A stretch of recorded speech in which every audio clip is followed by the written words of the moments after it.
খড়গপুর হাওড়া রুটে আজ থেকে প্রতিদিন 17 জোড়া ট্রেন চলবে। দক্ষিণ পূর্ব রেলের খড়গপুর জংশন স্টেশন থেকে হাওড়া শাখায় প্রতিদিন মোট 17 জোড়া ট্রেন যাতায়াত করবে। আজ বুধবার থেকে ট্রেন চলাচল শুরু হবে। মঙ্গলবার সারাদিন রেল কর্তৃপক্ষ তার প্রস্তুতিতে ব্যস্ত ছিল। ঠিক হয়েছে বোগদার দিক থেকে বেশি সংখ্যক যাত্রী আসা যাওয়া করে বলে সেখানে ওয়ান ওয়ে করা হবে। সাবওয়ে দিয়ে যাত্রীরা স্টেশনে ঢুকবেন আর ফুট ওভারব্রিজ দিয়ে বেরিয়ে যাবেন, কিন্তু বাসস্ট্যান্ডের দিকে সুযোগ না থাকায় একই পথ দিয়ে যাত্রীদের আসা যাওয়া করতে হবে। স্টেশন ডিরেক্টর সোনালী পারুয়া বলেন, সব রকম প্রস্তুতি নেওয়া হয়েছে, তারপর পরিস্থিতি দেখে পরবর্তী পদক্ষেপ নেওয়া হবে। তিনি বলেন, প্রতিটি ট্রেনে 1200 যাত্রী বসতে পারেন, তাই প্রতি ট্রেনে 600 জন করে যাত্রীকে উঠতে দেওয়া হবে। বসার ক্ষেত্রেও দূরত্ববিধি মানা হবে। আপাতত ঠিক হয়েছে বোগদার দিকে দুটি ও বাসস্ট্যান্ডের দিকে একটি টিকিট কাউন্টার খোলা হবে। চাহিদা বাড়লে পরে আরও কাউন্টার খোলার ব্যাপারে সিদ্ধান্ত নেওয়া হবে। যাত্রীদের ঢোকা ও বেরানোর গেটে জিআরপি নিরাপত্তা ও যাত্রীদের সহযোগিতা করবে, আর স্টেশনের ভিতরে এই কাজে যুক্ত থাকবে রেল সুরক্ষা বাহিনী। তার জন্য পর্যাপ্ত সুরক্ষা ব্যবস্থা করা হচ্ছে।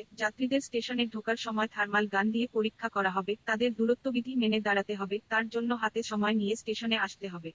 স্টেশন ডিরেক্টর বলেন, 5 নম্বর প্ল্যাটফর্মে হাওড়া যাওয়ার এবং 6 নম্বর প্ল্যাটফর্মে হাওড়া থেকে আসা ট্রেনগুলি দাঁড়াবে। আর কোনো প্ল্যাটফর্ম এখন ব্যবহার করা হবে না। এদিন স্টেশনে একটি আইসোলেশন রুমও খোলা হয়। কোনো যাত্রীকে অসুস্থ দেখা গেলে আইসোলেশন রুমে রেখে রেল হাসপাতালের খবর দেবে। সেখানে নিয়ে যাওয়ার ব্যবস্থা না হওয়া পর্যন্ত সেই যাত্রীকে আইসোলেশন রুমেই থাকতে হবে।